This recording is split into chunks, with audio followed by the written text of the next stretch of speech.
Now, a Reform MP has suspended himself from the party over allegations about loans taken out during the pandemic. Reform UK said that James McMurdock had advised them of the allegations and had removed the party whip from himself. Let's join our chief political correspondent, John Craig, who's in Westminster for us this evening. John, these allegations have come from the Sunday Times, published online today.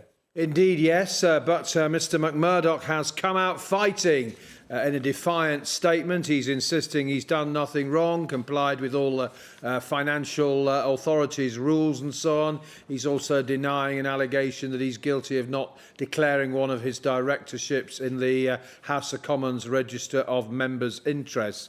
Now, Mr McMurdock is MP for Basildon South and Thurrock East. You could argue he was never meant to become an MP. He was what was called a paper candidate, fighting a seat where the Tories were defending a majority of nearly 20,000. And he won by 98 votes. Labour in second place, the sitting Tory MP in third place. You'll remember that he's already been involved in some controversy over being imprisoned when he was 19 years old. He's 39 now.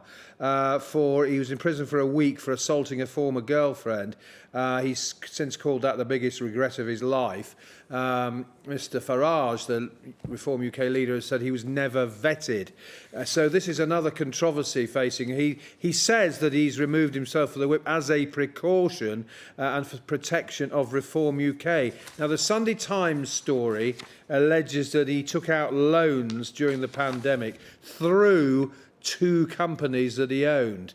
It was under something called the government's bounce back scheme at the time.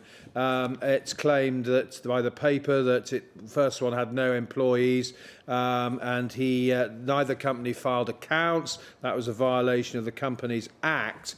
They also claimed that he breached parliamentary rules by failing to list the second directorship. Now, in his statement tonight, he has said this: all my business dealings had always been conducted fully within the law and in compliance with all regulations, and that appropriately qualified professionals had reviewed all activity, confirming the same. And he talked about how his business dealings were reviewed by accountants and so on. Absolute compliance was confirmed, he said.